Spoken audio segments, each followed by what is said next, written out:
Okay, so magandang araw sa ating mga manonood ngayong araw na ito. So welcome sa isa na namang makabulong episode dito sa Kalambag. Kalampag at Ambag ng Kabataan. Ako si Levin at matapos ang ilang linggo na hindi ko kayo nasamahan sa mga episodes natin ay babalik na muli ako dito sa aking regular appearances dito sa Kalambag. Pero bagong lahat ng iyon, syempre gusto ko na dumiretso na tayo dun sa mismong topic natin ngayong araw. At pag-uusapan kasi natin ang isang realidad na halos lahat sa atin ay araw-araw nating hinaharap, which is yun nga, yung digital world. So, I guess based naman sa title ng episode namin ngayon is makuha mo na talaga yung point ng gusto namin mapakita dito sa episode. So, mental health and digital safety. So, sa panahon ngayon, halos lahat kasi nasa online, di ba? Napansin niyo naman din siguro, classes, group chats, research, content creation. Minsan, pahinga pa natin ay nakadepende pa rin sa mga screens eh. Guilty ako dyan tuwing nagpapahinga ko, imbis na matulog, imbis na mag, ano, is napapadiretso ako sa cellphone ko, sa screen ko, nag-scroll at all that.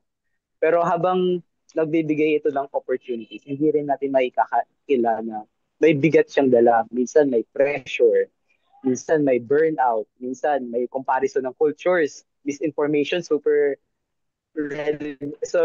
prevalent na yan ngayon kasi alam naman natin is super evident talaga ng mga misinformation ngayon, super widespread niya ngayon. Hirap talagang tukuyin kung ano yung real information sa misinformation.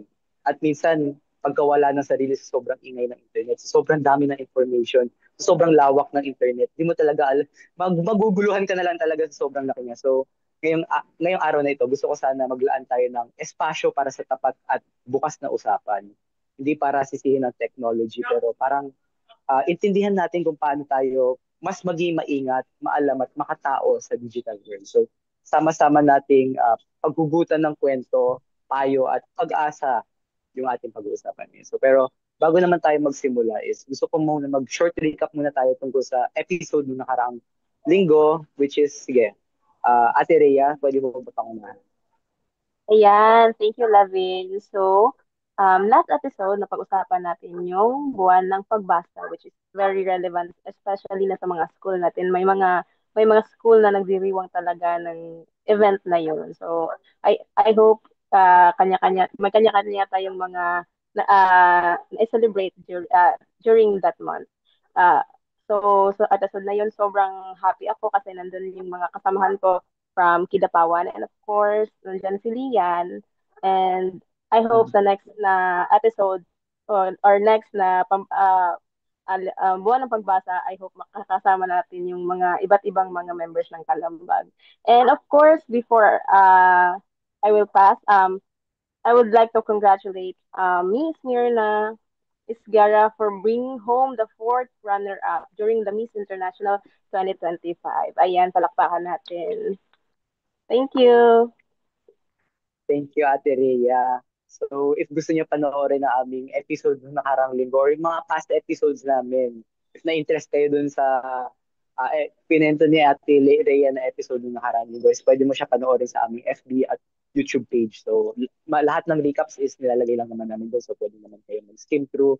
Gusto niyo ng background noise habang nag-aaral kayo, pwede niyo yung gamitin. Pero bago tayo pumunta mo sa topic natin. Gusto ko muna kamustahin na ating mga kasamahan. Tagal ko na kayong hindi nakikita, tagal ko na kayong hindi nakasama. So, kamustahin natin kayo isa-isa. So, simulan natin kay Kuya Hakim na super tagal ko na hindi nakikita. Thank you so much, Levin. No? So, ngayon naman, no, syempre, laban lang. Kumbaga, yung kalambag is my coping mechanism after my diagnose, no. So, siguro parang ito yung naging ano ko, ito yung naging kasangga ko sa buhay. And of course, itong topic na to is very, topic natin today is talagang very kailangan nating lahat, no, in order for us to live in this world, no, and use positive, kumbaga spread positivity all the time. Ganun lang dapat, no. And of course, okay lang naman ako.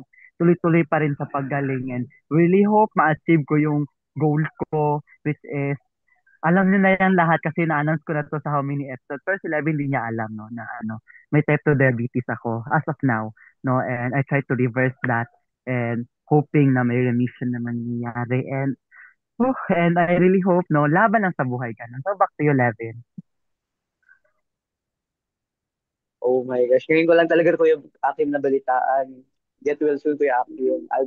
Budadasal ako para sa iyo. Thank you po yung akin sa short na kamustahan natin. How about sa iyo, Ate Rhea?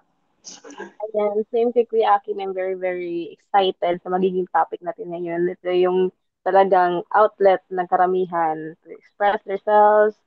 Ito yung talagang naging part na ng ating everyday necessities, di ba? Naging ano din siya, hindi kagaya noon na naging libangan lang siya. Ngayon talagang Oo. isa na siya sa mga ganap natin sa pang-araw-araw na buhay. And okay lang naman ako. I'm very, very happy na yung first semester namin is going to an end and more thrilling subjects sa college. And I hope sana mapasa ko sila lahat with a very happy heart. And sana, ayun, Mm-mm. more knowledge na makukuha ko dito sa pag-uusapan natin ngayon. So I hope ipapasok ko kay Lian and I hope Lian naririnig mo kami ng matiwasay dyan kasi talagang visible naman na nasa biyahe pa si Lian. Ayan, Lian, kamusta ka? Ayan, narinig ko naman kayo ate. For kamustahan. Siguro okay lang naman. And di ko na-check yung time ng maayos. Ang akala ko is, maaga pa. Nagulat ako. Wala pa ako sa bahay. Plano ko kasi, uuwi muna din, din mag-open sa Kalabog. Pero, inabutan ako ng traffic and ulan. Ewan ko kung kita. Pero umuulan. Ayun, yung medyo foggy, kita siya. Ayun, okay lang. And so far, sobrang excited talaga ako sa ating topic kasi alam ko super relevant nito sa lahat. And lalo na sa age group namin nila, Anika, nila, since yun nga, digital well-being ng mga kabataan. So, yun lang, kay Catherine. Ayan. Thank you, Lian. Grabe, medyo kinakabahan na ako. Kasi nasa outdoor ako ngayon, outdoor cafe. So, hindi ko alam kung parang uulan niya eh. Umuulan kay Lian, sa amin wala pang ulan. Kinakabahan ako baka umulan. Pero sige, kaya natin to. Ilalaban ko na lang na makapag-kapit pa ako sa connection ko. Sige. How about sa'yo, Anika? Kamusta ka ngayon? Okay, parang hindi kami araw-araw nagkikita ni Levi, pero dito medyo maulan na po sa Caloocan. Buti nga hindi niya ako tinawag kanina kasi nung tinawag din si Ate Rhea, ang lakas ng kidlat, feeling ko maririnig siya sa mic. Pero ayun, safe naman kami ng family ko. Tapos, guys, include natin sa prayers natin yung si Kuya Akim kasi openly share niya yung mga struggles niya at yung mga pinagdadaanan niya dito sa bago tayo magsimula every Kalambag episode. Tapos, ayun nga po, balikan natin yung ibang episodes kung interested kayo.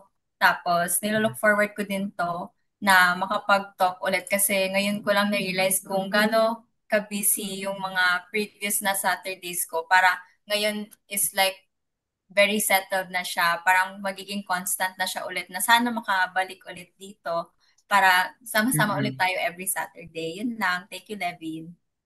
And thank you, Anika. How about sa'yo, Zian? Zian. Okay, sa akin naman, I'm very excited sa episode na to kasi related din siya or like meron kasi akong naging experience last week with this specific na parang meron kasi akong friend group online tapos may nangyari and ayun. So I'm excited to share kung ano yung mga natutunan ko along the way. And okay naman ako these days kasi free na ako from masyadong maraming schoolworks and free na rin ako dun sa mga issue na naranasan ko sa online friend group ko. So, ayun, back to you, Levin. Ayan, Zian. Medyo nakikurious na ako sa ikukwento mo, pero sige, save na natin yan for later.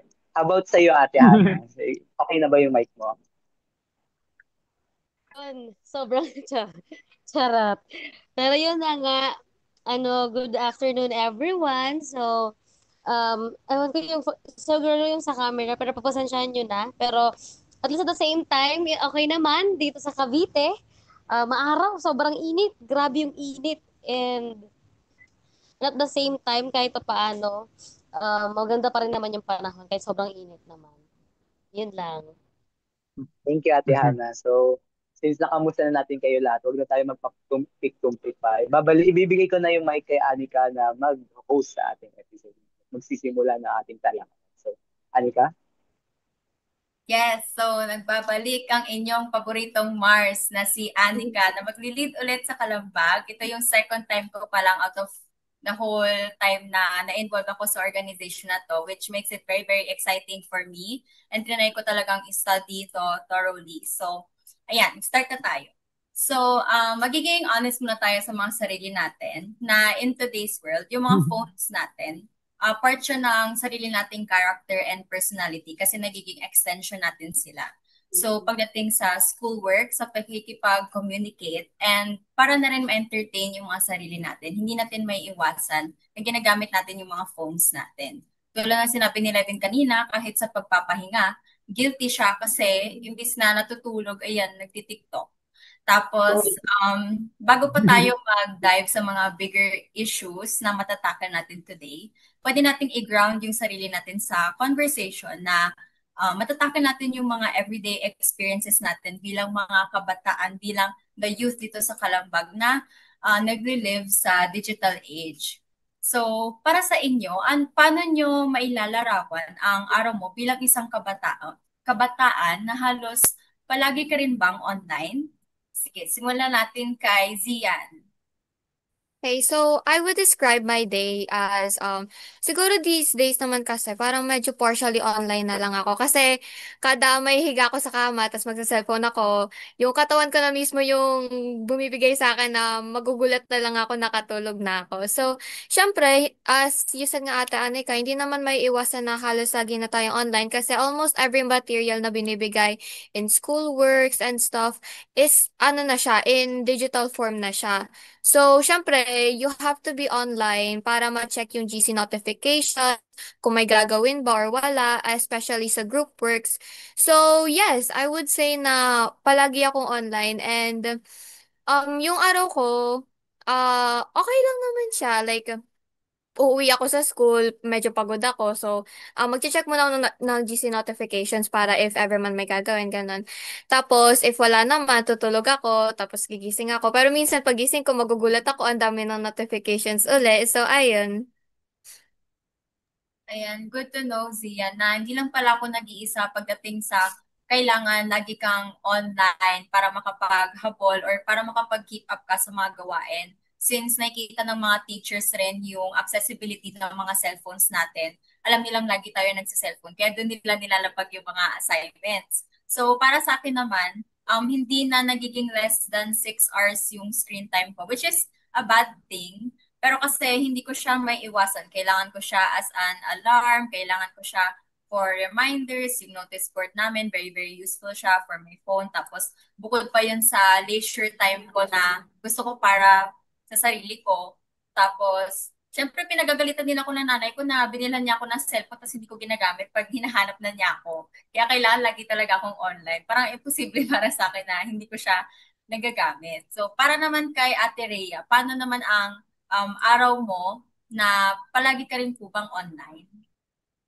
So, ayan, as a busy individual kasi I work as a freelance makeup artist. So, lahat ng mga bookings, ng mga inquiries, talagang more on nasa social media. So, hindi ko makakaligtaan na mag-social, ano talaga, sasabihin ko sa sarili ko, mag-social media detox, na para bang mag-social media detox daw, ano, pero hindi ko kaya kasi maraming connected sa pagkatao ko na nasa social media. So, yung mga, tamang yung sinabi nila, may mga GCs tayong kailangan nating updated dapat tayo doon. Especially ngayon, fast approaching yung mga ganap namin sa school, may mga updates na dapat nandito, nandyan, ganyan, ano. And sa family ko din. So, same kay Anika. So, wala akong magiging rason pag sinabi kong hindi ko nakita, hindi ko nabasa, ganun. Dapat always online ako. So, ayun lang. So, as a, ano na lang din. As a student, part na yan siya ng everyday life ng isang student. Kapag gamitin natin sa tama, ha, wag naman yung lahat na lang ng gawain is ibibigay natin sa social media. We just need to balance our time and prioritize yung talagang needed to be prioritized. Ayan. Okay, thank you Ate Rhea. Hindi siya nag-iisa na nakiuso rin sa social media detox pero hindi nangyari kasi very, very normal yan para sa ating lahat. Para naman kay Kuya Akim, paano mo may describe yung araw-araw mo bilang social media or online cellphone user? Ayan. Thank you. Actually, yung ginagawa natin dito, no, it's a social media platform already. It's our platform, no? But in a positive way. Alam ko't maraming mga social media influencers, sometimes other people share their daily lives, especially to those, alam mo yun, para ginawa nilang mundo yung social media, especially to those, say, for example, may example lang ito, alam mo, may mga diabetes din, tapos they shared their, what do we call that, their lifestyle. Then, of course, sa akin kasi I try to to copy that, but I realize hindi pala pa kami pare-pareha ng situation. Hindi kami magkakapareho ng pinagdadaanan, even though we have same diagnosis, no? That's why, even though nasa social media ako, but or as an kaya influencer tayo kasi kalambag. Then, of course, as a viewer na rin, but it's very important na rin talaga sa akin ng tuwa na aware tayo sa pinapanood natin, no? Kasi lahat naman, we are all unique naman, di ba? So, yung buhay ko as a social media, no? Siguro taga-tingin lang siguro, kumbaga, pag nakita mo, try to observe it, if it is good for you or not. And kung hindi naman good sa'yo, di, wag mo na, deadmahin mo na lang, no? Kasi, sometimes nakakapagbigay dito ng mga, pag ito, nakakawala ng pag-asa, ganun. Iba't ibang emotion basta sa social media, di ko maintindihan minsan. Kasi dati, yung nasa ano pa ako, estudyante pa ako gaya nun, laging GC yung problema ko. Hanggang ayun, hanggang ngayon, single pa rin. Joke lang. No, kasi inom na talaga yung GC sa school. No, pero good naman din yon. Pero ngayon, di pa rin pwede kasi nga kailangan ko muna yung workout yung health ko. And, of course, no, mahalaga talaga no na gamitin natin in a positive way no makapagpapasaya sa atin yung pagpapasaya na wala tayong nayuyurakang iba so doon pa inalabas yung karapatan natin maging masaya pero walang nayuyurakang ibang tao so back to you Anika kapon ka ay kapon ka. Wow. Thank you so much, Kuya Akim. Buti na lang na kahit papano, meron pa rin namang mga good effects ang social media. Tulad ng kapag magaganda yung lumalabas sa algorithm mo, considering na meron Oo, ikaw pinagdadaanan ngayon. So, oo. nag-expect tayo from each and everyone na hindi natin alam kung anong pinagdadaanan nila behind their screen. So, as much as possible, let's be kind and spread positivity. Yes. Maging responsible tayo sa mga social media platforms natin. Next naman kay Lian. Lian, i-describe mo ang isang araw mo bilang social media user. While listening syempre sa mga sinasabi niyo, medyo, hindi naman medyo, literal na nag-guilty ako kasi napansin ko, parang ako rin, the more I think about it, parang halos lahat ng galaw ko sa isang araw is hawak o dala-dala ko yung cellphone ko. Syempre, yung sa sinabi ni Anika na andyan yung alarm, ay ako pa naman yung type ng taong nagsusnooze madalas. So, syempre, nung hindi pa ako nagbumulat, hawak ko na yung cellphone ko, kakasnood ko, mga ganun. Nagigilty ako dun. Tsaka, yun sa sinabi ni Zian na halos yung bubagsak na lang yung katawan niya due to tiredness. Pero check niya pa rin yun. JC, ganun din ako. So, I'm feeling guilty talaga. Kasi ganun din talaga ako. Like, sa buong araw ko, gigising, papasok na school, pag uwi, check GC kapag may gawain. Andyan, kapag sa house chores naman, makikinig ako ng music. So, technically, I'm using my cell phone while cleaning in some way. So, parang, wow, hindi ako nag-iisang ganun parang experience. So, okay. Kaya na ano ko, kaya tuwang-tuwa ako dito sa topic natin ngayon. I'm really looking forward to it. Kasi, yun din, madami ako natutunan. Feeling ko madami ako matutunan and yun. And siguro, eto, additional. Sa sinabi ni Anika, guilty ako dun sa more than 6 hours screen time ko daily. Kapag chinek ko kung yung mga devices ko, hindi lang 6 hours. Kasi andyan yung laptop dun yung cellphone. Yung laptop kapag schoolworks and stuff, yung cellphone, eto, minsan dito ako nagkakalambag. And yung minsan pasilip-silip ng mga notification, yung kapag pagod ka, guilty ako sa sinabi ni Levin kanina na kapag pagod ka, dun mo aanuhin yung pagod mo na magsa-scroll ka para to relieve yourself. Yun lang, thank you, Anika. Thank you, Lian. Halata naman na marami kang screen time kasi tignan nyo, nasa bus siya, guys. Tapos nagkakalambag pa. Sobrang sipag ni Lian. Tapos ngayon Love naman, to be. itatanong natin si Ate Hana. paano mo may lalarawan ang araw mo bilang isang kabataan? Halos palagi ka rin po bang online, Ate Hana? Sobrang halos everyday, basta parang araw-araw talaga kailangan online, lalo na sa amin. As a Mm-mm. psychology student, first year, mahirap kasi may mga ilan na rin kaming, actually kasi ang aming schedule is 3 times a week lang siya. So, kailangan namin mag-focus kahit wala kaming face-to-face classes, meron kinakonduct talaga yung mga ibang teachers ng online classes kapag ganitong wala kaming klase. And at the same time kasi, doon na kasi nakalagay, kapag hindi sila nagbibigay ng activities ng araw na yon, ang mangyayari, uh, isasend nila yun sa Google Classroom na siya. And then yun, gagawin mo Ah, siya, tapos ipapaas mo siya sa susunod na meeting. Ganun siya. And then, always kasi kaming kailangan mag-online, lalo na, syempre, working student na rin ako. At the same time, oo. parang, nagtatrabaho ako sa iba, ganon-ganon. Kahit saan, napupunta rin ako ng Sambales minsan pag urgent, may mga kailangan ayusin.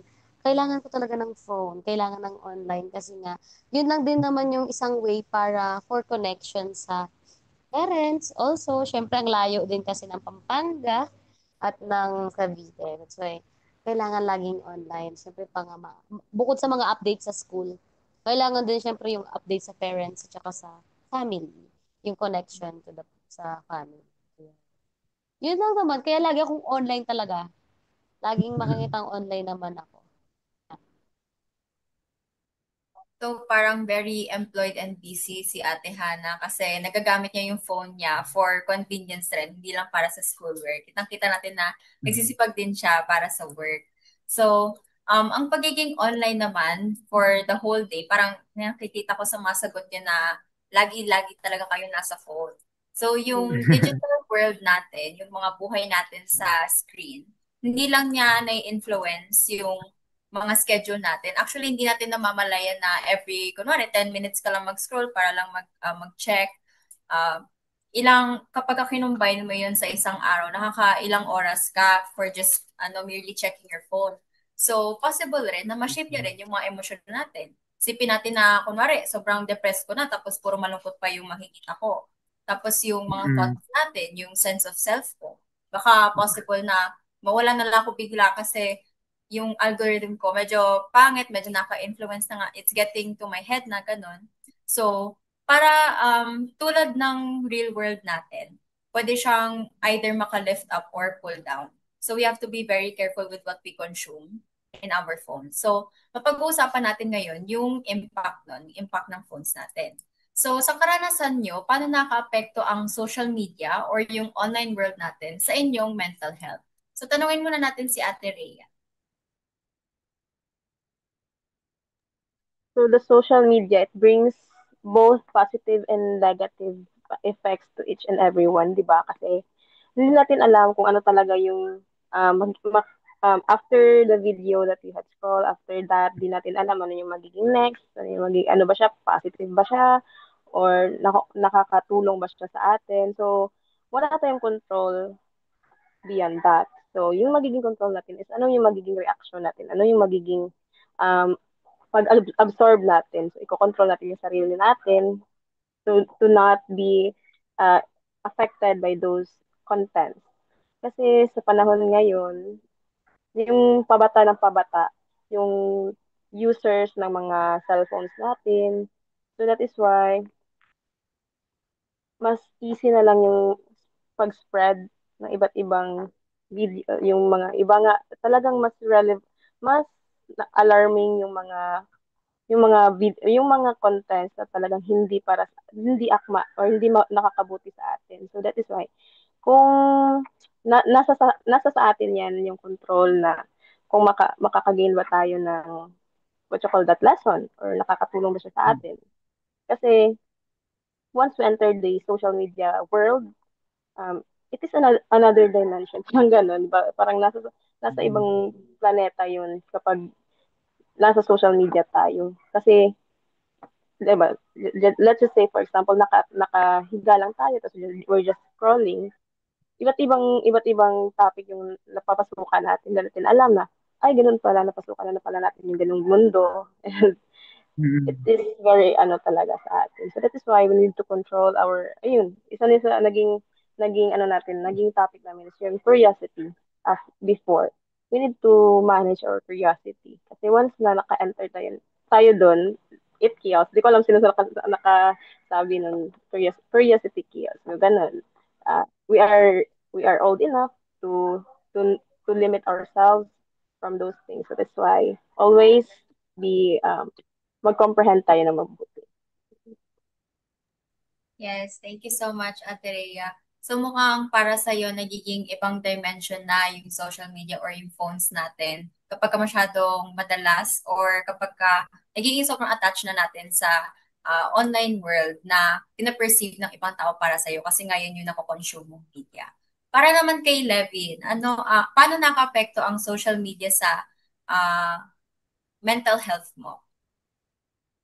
Okay, so para sa akin kasi, nakaka-affecto siya ng positively. Kasi ang laki talaga ng naitutulong ng social media para makahanap ka ng inspiration, community, anything. Lahat kasi parang, as I mentioned a while ago, lahat kasi nasa social media, nasa internet na.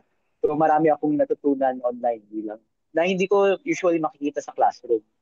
Mga advocacy, mga bagay sa mental health, any topics, ano man yan, ano mang topic yan, if pang life skills man siya or academic siya, makikita ko siya sa internet. So, ang laki talaga ng influence siya sa akin kasi I grew up mostly on the internet kasi parang sa internet talaga ako natuto. To do stuff, yung editing, everything, parang natutunan ko sa internet. And pag nag-aaral ako, pag research ako, internet. So, ang laki talaga ng influence niya sa akin. Ang laki talaga ng bagay na may internet, na may access ako sa internet. May privilege ako na may access ako sa internet. Pero, hindi ko rin naman hindi ko naman may tatago na may negative sides rin siya. Napansin ko rin kasi na ang dali kong like ma-trigger kasi by comparison, kung parang ang bilis kong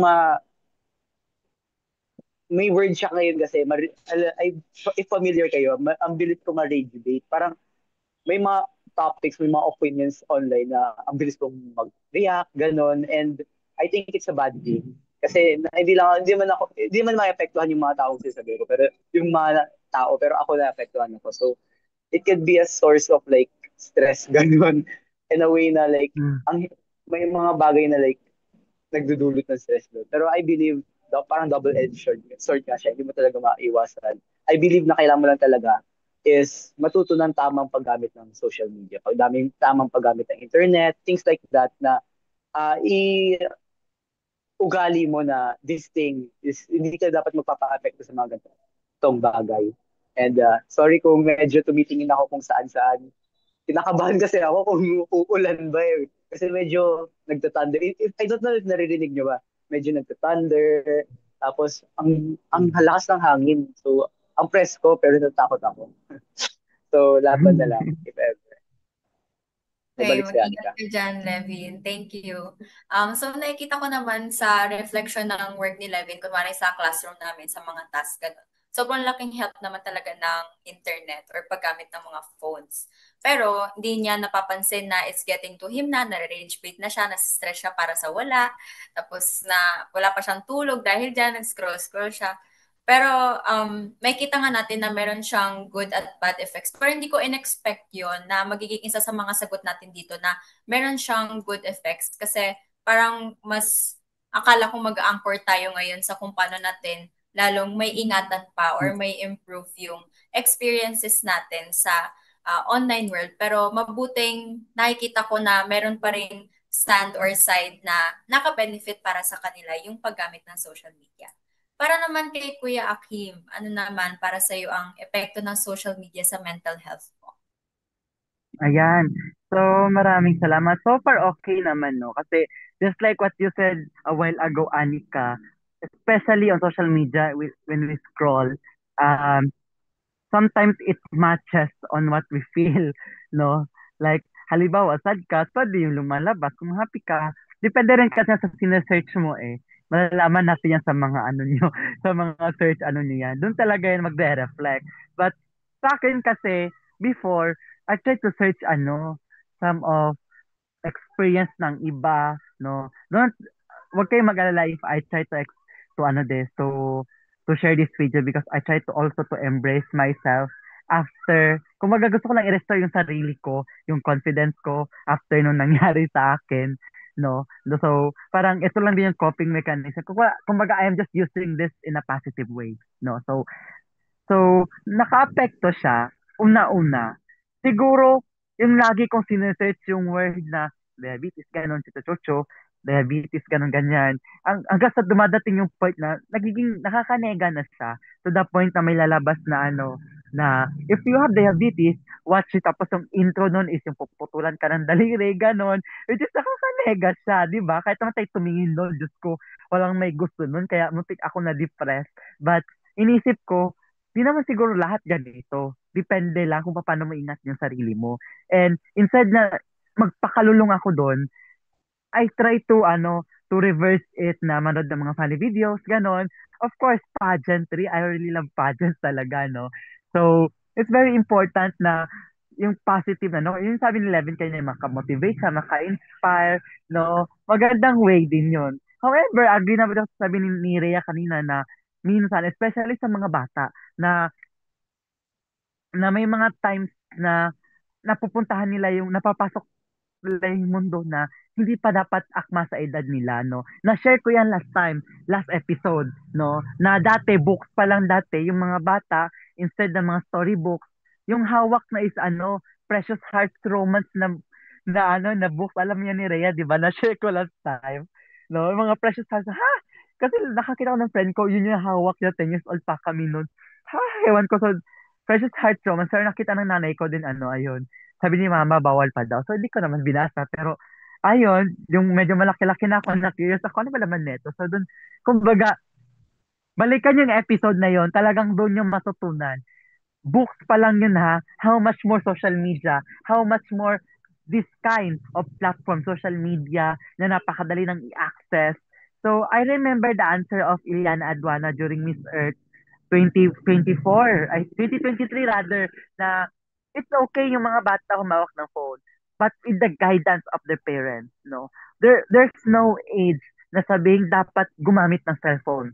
But it's very important the guidance of our parents, no? Especially in using phones, no? Yung gabay nila, yung pagsubaybay nila, yung pag-restrict sa mga bata kung saan lamang pupunta, no? So, para ma-educate na rin kasi Kalambag is a platform din na rin, no? About child's right na rin and Children's Month na rin pa rin today. So, napakahalaga na yung karapatan ng mga bata wag masyadong ma-advance na mapunta sila doon sa ganong mundo na hindi pa dapat sa kanila. There's a positive, there's a negative, but always remember, please embrace the positive. Sabi nga ni Cassiona Gray, everything is good, but in moderation. Back to you, Anika.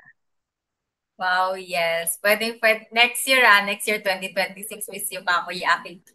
Tapos, ang nahinuha ko sa sinabi niya, naalala ko lang yung quote na parang, hindi mo naman naikokontrol yung mga nangyayari sa'yo. Pero ang may kokontrol mo kung paano ka magre-react. So, sabihin natin sa kanya na pangit yung mga lumalabas sa feed niya, sa cellphone niya. Pwede niyang i-combat yun through taking it the positive way, mag-look sa brighter side.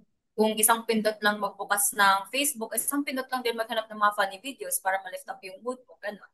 Tapos, na-emphasize niya rin na may mga good and bad sides to, pati yung pag-expose nito sa mga younger kids, mas young pa sa amin, na basta may guidance, which is tama naman. Para sa'yo, Ate Hana, paano naka-affect ang social media or ang online world sa inyong mental health? So, ayun. Apakalaki kasi ng ano niyan Kumbaga, laki ng mundong ginagalawan ng social media. So, agree ako dun sa lahat. Actually, tama talaga lahat yun. At isa sa pinaka lagi lang tandaan, yung habang bata pa yung mga bata. Hindi nako-control, parang nagkakaroon na sila ng yung control nila sa sarili nila, yung saway nila sa sarili nila lang mismo, yung pagdisiplina nila mismo sa sarili nila. And at the same time, siguro wala na akong tama lahat ng agree ako sa lahat ng nasabi nila Kuya Aki nila Ate Rhea. Pero gusto ko lang siya ma-share like last time 'di ba, meron kaming 'di ba si Kuya Aki ang kasama ko yung nag-seminar to kasama yung ASBE sa Mm. Makati City. So, naalala ko tuloy yung isang activity na ang sabi niya, education must, sabi niya, 'di ba? Education must, kumbaga, ano yung future education na tinitignan mo sa future, parang ganun. So pas na ko yung accessible, hindi namin, naalala ko yun, hindi pala namin nai-add yung totally technology doon. Alam niyo kung bakit? Kasi doon sa technology na yon, gusto lang namin sana yung technology, magagamit siya para mag-improve pa. Hindi lang yung ano natin, kumbaga yung daily life natin, kundi pati na din yung mga livelihood programs natin, ganun siya. So, Mm. 'di ba parang marami talagang ano yung social media. Sobrang laki. Nasa atin na lang tayo kasi parang nasa ano na tayo ilang generation na tayo eh. Kasi sa naaalala ko nung panahon ko nung ako'y nasa high school, hindi sobrang talamak yung cellphone na yan eh. Hindi gaanong ano. Dati naaalala ko pa nung elementary ako kapag may touchscreen ka na napakayaman mo na eh, ganon, 'di ba? So, nung nag-high school ako, hindi siya sobrang kilala ang cellphones. Ngayon lang din siya talaga. Siyempre, new generation na tayo eh. So, parang, dapat tayo mga new generation, nagsisimula din sa atin yung disiplina natin sa sarili. At at the same time, yung disiplina natin sa technology, sa paggamit. Dapat hindi rin natin inaabuso. And tama yun, may advantage and disadvantages ang paggamit ng technology. Dahil nga, nagagamit nga naman to sa daily living natin. Medyo Mm. napapadali talaga yung mga yan, lalo na yung social media. Ayun. Ayun. Pero nakuha naman natin yung message niya, guys. Isa kang alamat, Ate Hana. Grabe yon. Na-inspire naman kami sa sinabi niya na, Oh. ayan, bumalik siya. Hello. Yan, biglang wala. Biglang nawala si Ate Hana. So, feeling ko kasi hindi na talaga to sa signal. Hindi na to sa signal eh. Pero yun na nga, yun, napakalaking salik talaga ng ating social media. Hindi lang social media, kasama na din dito yung technology. Kasi sa technology naman talaga nagsimula yan eh. So, ayun, marami talagang dapat tayong gawin pa. Gano'n. Back to you, Anika. Ayan. So, let's take her word for it, guys, na dapat nagsisimula sa atin yung discipline sa tamang paggamit ng social media at mga phones natin. At kung babalikan natin yung sagot niya kanina, nakatulong siya kasi nakapag-communicate pa rin siya sa family niya kahit na sobrang layo niya from them. Yung nakatulong siya sa work niya kasi nakakuha siya ng mga reminders pati sa school kung need niya. Ayun. So, para sa akin naman, naka-apekto yung online work ko sa aking mental health. Siguro pinaka-prime nitong pag-affect sa akin nung pandemic. Kasi ito yung naging buong mundo ko for that time na naging sobrang engaged ko rin sa mga games kung saan makapag-socialize ako with my friends na online lang din. So, ayun, may mga times na yung mga maliliit na arguments or mga maliliit na negativity na dumadaan sa feed ko ay na-consume na niya ako tapos for no reason naging malungkot.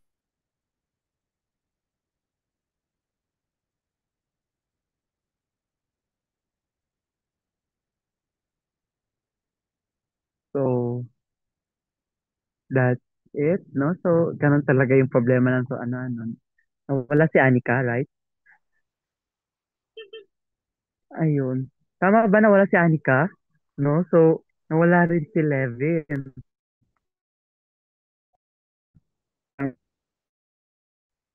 Talagang pahirapan tayo na taga. Kasi dyan sa NBI, sa pagkakaalam ko, wala rin.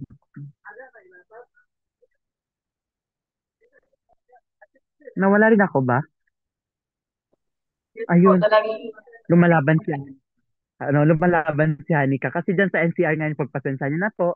Kasi nga po dyan sa NCR talagang iba yung weather nila ngayon. Unlike dito sa Mindanao na talagang napakainit. Ayan, bumalik si Lebe. So, okay, bumalik si Anika. Very good. Go ahead, Anika. Ayan. Okay. Kasayan ko kasi bumalik na yung internet ko. Then na-jinx ko yung kay Ate Hana kanina, kaya siguro, kinarma lang ko saglit. Pero ano guys, ayun, balik sa kwento ko kanina. After matapos ng Oo. pandemic, nung naging mas off my phone na ako, kasi pinagbawal ata siya nung nag-face-to-face kami ulit sa school. Pero basta sobrang layo ko sa phone ko nun. Feeling ko nag-significantly improve naman yung mood ko in so many ways. Nakakatulong talaga pag ibababa mo lang saglit yung cellphone mo tapos mag-relax ka, makipag-socialize ka sa real na tao, sa family mo. I-cherish mo kung ano yung nasa harapan mo at hindi lang yung nasa phone mo. Kasi there's so much more to the world than just that. So, huli naman si Zian. So, na-curious kami sa kunento mo kanina. Ano ba yung nangyari sa inyo ng mga online friends mo? Naka-affect ba yun sa mental health mo, Zian? Yes, sobra. Kasi last week, medyo down ako. Kasi this happened nung the past few weeks kasi, I've been interacting with my online friends. Kasi, yung mental health ko, nag-improve siya significantly when, parang nag-interact ako with others online. Kasi, I like it when may kausap akong ibang tao and then, like, iba yung culture nila. Kasi, pag nagkwento sila ng daily lives nila, sabi ko, oh, ang galing naman nun. Ganito pala sa inyo. So, nung first, Mm. okay naman kami, gano'n. Pero along the way, nagkaroon kami ng ibang issue. Isa sa naging issue sa amin is yung may nang catfish sa amin. Like, may isang person doon, tapos nag-send siya ng pictures niya. And then she claimed na siya yon. Ngayon, yung isa naming friend, medyo cautious na kasi siya kasi naka-experience na siya nun. Sinabi niya sa amin na, hey, di ba parang ito yung yung pictures na sinend niya, tapos nag-send siya ng Instagram account. Pero ang binigay nung friend namin yun na Instagram account is iba. So, nahuli namin siya, nang kakatfish siya, and then apparently, nag-separate kami, like, in-unfriend namin siya ganun. And siya na rin yung nag-suggest nun. So, lately din kasi, the past few days or like nung nag-weekends kasi, we ran into some problems and it was mainly misunderstanding, like miscommunication and due din sa personal issues. Nung mga around that time, kasi medyo inactive na kami kasi medyo dumadami yung problema namin personally. So, I personally, told myself and winarn ko na din naman sila na I'm going to take a break muna mula sa Discord server na yon. Tapos, nung nangyayari lahat ng yon, biglang nag-chat nung gabi yung kaibigan naming isa. Sabi niya na, alam kong marami tayong pinagdadaanan, pero sana hindi yun maka-apekto sa friendship natin or like sana mag-chat pa rin kayo dito sa server. Siguro, yung pagka-take ko kasi nun is parang medyo negative. Like, I get yung point niya na gusto niya, sama-sama pa rin kami na lumalaban, ganun, kahit na mahirap na yung buhay. Pero kumbaga, yung dating nun kasi sa akin is that parang sobrang hirap na ako dito sa buhay ko. And ang gusto mo sa akin is mag-chat pa rin ako, ganun. So, kinlarify ko naman yung side ko na na medyo nahihirapan nga talaga ako dito. So, sabi ko na magte-take ako ng break. And baka bumalik ako mga around December na mga December 20, ganun. And sabi naman nila is okay lang din naman yun. Pero after nung day na yun siguro, nagulat ako pagka-uwi ko ng school, sabi sa akin, i-delete na daw yung server. Sabi ko, ha, bakit? Kasi sabi ko, babalik pa naman ako. Pero tinake kasi yata nila yon in a way na parang aalis na ako completely. So, inopen ko yung Mm. Discord ko kahit na dapat nagpapahinga ako noon. And then nakita ko, ang dami palang messages, chats, ganun. And napag-agreehan nila na i-delete na lang muna yon for the sake of our mental health kasi parang yung server na yun imbis na nagiging play siya as something to be comfortable with or to be safe with is parang nakakadagdag na lang siya sa burden namin. So, ayun, back to you, Ate Anika. Medyo mahaba yung story eh.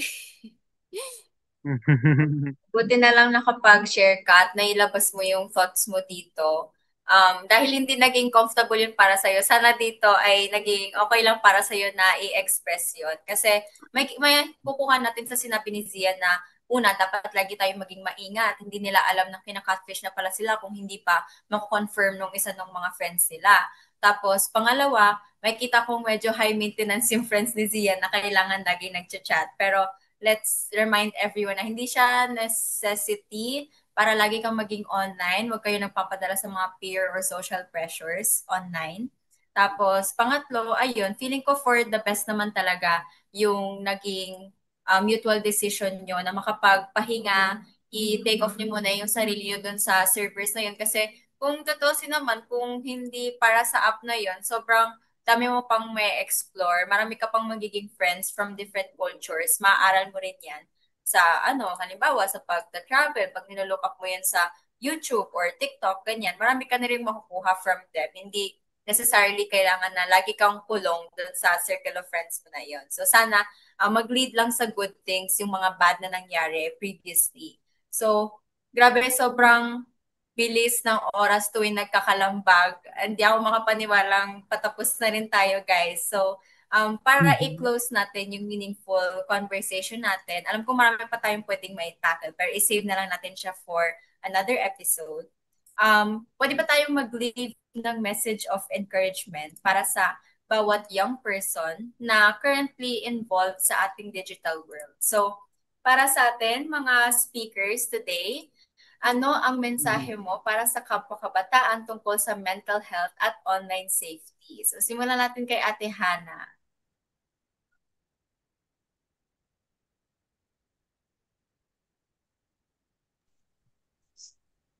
So, ayun. Ang daming ano, no? Ang daming talaga nangyayari na ngayon. So, ako sa akin na lang, bilang isang ate ng lahat, ano, lagi natin tandaan na ang disiplina ay hindi nagsisimula sa ibang tao. Palagi nagsisimula yan sa sarili natin. And at the same time, lagi tayong maging, bukod sa disiplina, dapat isa rin tayo sa maging ehemplo, mabuting ehemplo or image rin sa mga susunod na henerasyon. Kasi kumbaga sa generation, malapit na tayo dun sa, kasi lalo na kami sa mga age namin 20s na ganito, malapit na kami sa reality na hindi na kami parang hindi naman na totally hindi naman na kami totally na-attach sa sa ganyang ano. Siyempre dahil nag-aaral kami, kailangan. Pero totally talaga pag ganitong age na talaga, hindi ka na nakakapag-focus gaano sa online world. Nasa ano ka na nandito ka na sa part na nagmamatured ka na, dumadami na yung ginagawa mo, and mas nakakalimutan mo na siya. So, papunta na kami doon. And dahil papunta na kami doon, babalik na naman tayo sa part na ito, yung nasa online world pa rin kami. So, ang aking advice lang, yun nga, na yung disiplina lagi nagsisimula sa sarili at hindi sa ibang tao, at maging mabuting ehemplo palagi, magang educated sa lahat ng mga bagay. Think before you click, di ba? Number one, think before you click. At saka, maging masuri sa bawat bagay na gagawin at maging mapagmatsyag. Yun lamang, balik sa iyo, Anika. Thank you, Ate Hana. So, kahit na nakikita nating nagiging busy na siya at malapit na siyang mapunta raw sa stage ng life niya na mas makaiwas siya sa kanyang phone. Alam kong sa daily life niya in the future ay hindi pa rin naman may iwasan na makakling pa rin siya, matatay pa rin siya sa social media at pag-interact sa phones. Pero ayun nga tulad ng sinabi niya, mag-think before you click pa rin, maging masuri sa lahat ng kinoconsume natin na media kasi tulad ng binanggit din kanina na mabilis mag-spread ang fake news. So para naman sa iyo, Zian, sa kwento mo kanina, ano kaya magiging message mo para sa mga kabataan na baka possible din kasi mangyari din sa kanila yun. So magbigay ka na rin ng advice.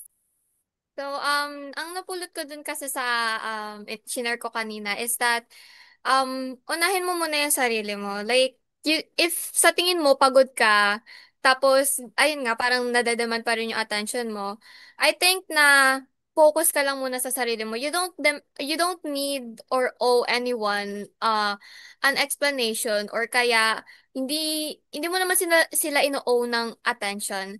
And for generalization na rin, I think yung think before you click. Kasi once na nilagay mo na yan dyan sa social media, nandiyan na yan palagi. Like, kahit sa tingin mo, dinilit mo na yan, lahat-lahat, nandun pa rin eh. So, think before you click and Third is, dapat hindi tayo maniniwala sa lahat ng nakikita natin sa social media. And syempre kasi I've seen some people na parang kino-compare nila yung sarili nila dun sa mga situation ng people online. And minsan nada-down sila, ganun na insecure sila. So, wag niyong paniniwalaan lahat ng nandiyan sa social media because some may be edited, some may be fake. So, wag kang, wag mong ida-down yung sarili mo dahil lang dun. So, ayun. Yes, thank Ah, you, Zian. Feeling ko hindi lang naman pagdating sa socializing niya at yung pag-prioritize sa sarili, magagamit din natin yun sa real life, hindi lang sa social media. Pero depende na rin kasi yan sa tao kung active nga sila sa mga social media apps na karaniwan nilang ginagamit. Mas ma-apply nila yun for those scenarios. Pero kung gagawin natin example sina Kuya Kim, sina Ate Hana, nakikita natin na may pa-prioritize nila yung sarili nila pag kailangan nila lang mag-rest from real life duties at something outside Kalambag. So para naman kay Kuya Akim, ano pong mensahe mo para sa mga nanonood? sige, no? So, yes, buhay na natin ang social media. Buhay na natin itong phone, no? Hindi ka, parang parang mauna pa yata si Hana lumabas sa real world.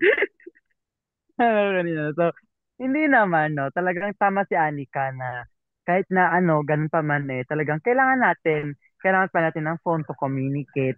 But it's very important na use it properly, use it in a nice way, wag natin gamitin na kaya sabi kanya ni Zia, no, yung mang daw na ibang tao, especially someone online, no, na kapag may ganito, ganyan, alam mo yun, yung agad sasabayan. And in the end of the day, nakakakos ng toxic na environment.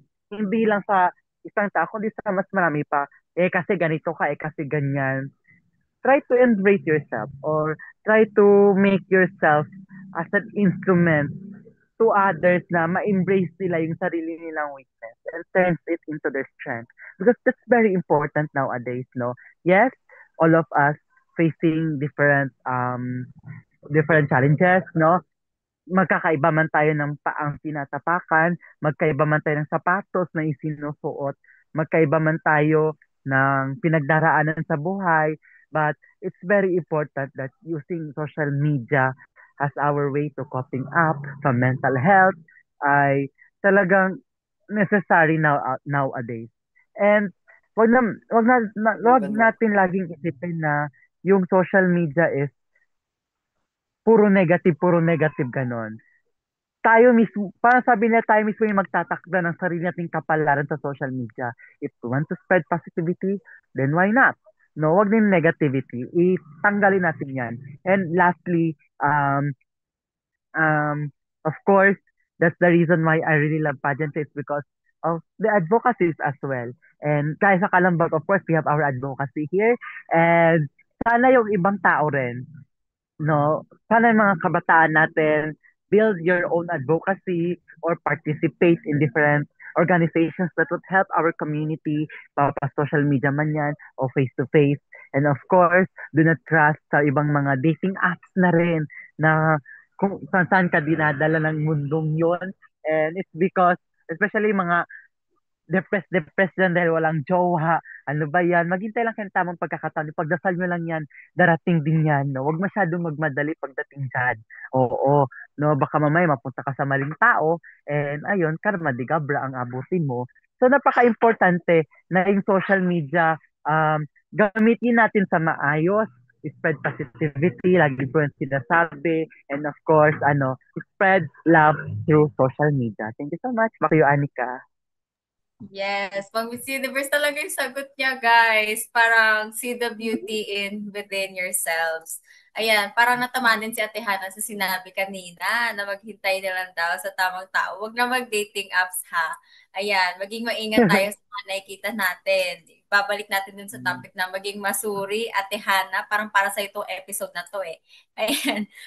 Huli naman si Levin. Ano pong mensahe mo para sa mental health at online safety ng mga kabataan? Siguro, bakit ko naman sa isang experience. So, ako, lumaki ako na we only live the people. Pamigay ko na sa other people that instead of the opportunity.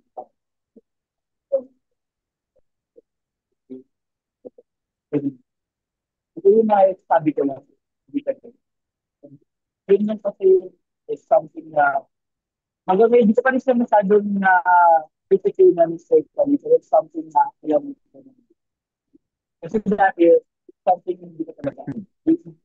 Kasi parang, kahit, like, kasi sabi sa words, super overwhelming. Ang tawa, ang iba't ibang stuff na maka-overwhelm ka mabilis. Mabilis kang maka-overwhelm. Lalo na po yan. Ah, may So, normal naman yung natatagay sa physical needs. Alam mo sa kanong halos lahat, nakadisplay lang online. And hindi mo, hindi sa kasi, at yung panahon kasi year, I tried to secure with standards social media. And it was something na super toxic. Wala akong malapitan kasi I was in school. So, nakapinisan. Hindi wala akong malapitan. I thought, I was in school. But wala akong right. Wala akong eh, yun lang talaga makakasal. And for some reason, ito siya tulad din sa standards ng kita mo, online, sa takbo, sa player. So, what it is, yun na naman siguro. Ay, hashtag ko lang sa lang. Ang pinasaya mga kaya titigas, ang lakas na silang brother. Nagulat ako. Kaya kami sa akin, nababasa ng ako yung pinitulan. Nag-graduate ako dito. Sige. Pinasaya mga kaya titigas.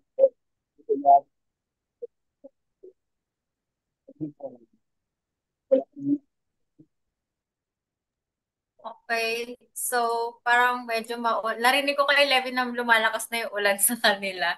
So, halata naman sa audio quality. Sana naintindihan pa rin na manonood.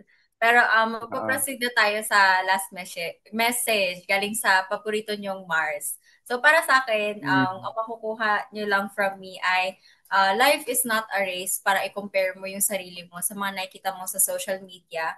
Kasi para sa akin bilang isang campus journalist, isa sa mga tinuro sa amin na pinaka-importante ay ang accuracy. Kailangan accurate yung balita na nakuha mo, tulad ng isang instance sa contest kung saan ang ibinigay ng judge na fact sheet ay kunwari 10 years na life imprisonment lang kay Alice Go. Pero alam mo sa sarili mo na lifetime yun eh, lifetime imprisonment yun eh.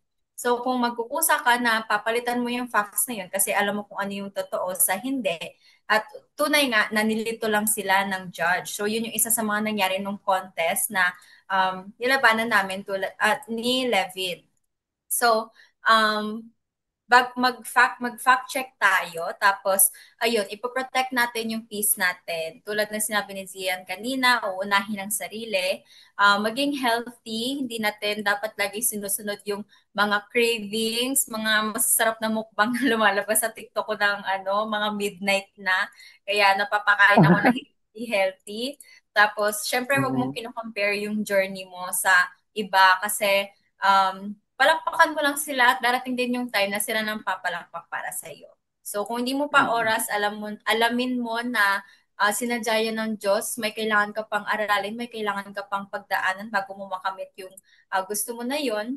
Tapos, isa sa mga naging positive effects ng social media para sa akin ay ipaalam na hindi ako nag-iisa. Na yung mga struggles ko, sobrang liit niya pa lang compared sa mga nag-struggle with hunger, yung mga bahay na nasira dahil sa baha, ganyan. So, pwede rin tayo magtulungan through social media. And tulad nitong conversation na to, nakapag-sit down tayo para matackle yung mga struggles and mga problems na yon. So, para makapagpahinga na at manood na ng Stranger Things, ibibigay ko na kay Zian ang mic. Ayan. Hello, Zian. Okay, so dito sa episode na to, syempre napag-usapan natin na about yung sa digital world. And yung digital world na to, it's an example na something good can become bad pag inabuso mo. So, we also tackled kung ano nga ba yung effects ng digital world or ng social media sa mga buhay natin and paano ba natin to masusolusyonan or kaya ano ba nga ba yung mensahe natin para sa mga kabataan out there na minsan masyado pang bata para mag social media pero since mas modernized na tayo, we can't help it. So, ayun, meron tayong mga mensahe and some advice para hindi tayo maligaw sa sa napakalawak na ng digital world. So also another payo is that yung social media na yan, it only shows you what they want you to see. So lagi maging mapanuri and I'll hand it over to Kuya Akim now for the announcements. Ayan, no, I love it. Yan, Anika and Hannah, and of course, no, yung announcement mo. No, abangan niyo po sa susunod na episode, no, kasi December na. Meron tayong mga Christmas episodes, and of course, abangan niyo rin yung Christmas episodes, kasi alam ko, makikita kaming lahat dito. And of course, lastly, no, we have yung bago yung Christmas episode na yon, meron pang isa, bagong Christmas episode. Sana abangan nyo rin yun, oo. Kasi napakalaga, parang karugtong lang din to nun. And of course, no, ang Kalambag po ay laging napapanood po every Saturday po yan, 1 to 2 p.m. po yan. And of course, mamayang gabi po, every Saturday po yan, 7 to 8 p.m. po. Ayan, invite natin, lolo't lola natin, nanay tatay natin, kahit sino, no, manood ng Senior City for Lifelong Learning. And of course, para mas magkaroon ng inklusibong lipunan at pagtanggap sa kung sino man tayo sa ating buhay, nariyan ang inclination or inclusion. Now na every Wednesday po yan, 3 to 4 p.m. po yan. And of course, abangan nyo rin po ang tawag nito, ang Kalambag din po, hindi lamang po sa Facebook page, maging sa YouTube page po ng Inet Philippines. And of course, like ang Kalambag Philippines po mo. At napakaganda na nag-episode ngayon. I really hope, no, that this is not just a source of hope, but a source of inspiration for all of us to embrace our weaknesses and turn it into our strength. Muli po, ako ang inyong lingkod, no? Ang ina ng bayan, charot. Ang inyong Kuya Akim, nariyan si Hannah. Kaway-kaway naman kayo dyan. Sian at Anika, ayan si Levin, parang humahabol sa signal. And si Rhea, nawalan din siya ng signal, no? Yan talaga ang mga weakness na dapat nating embrace into our strength. At muli po, ito po ang Kalambag. Matiglaw. Oo. See you next week and God bless us all. Ingat.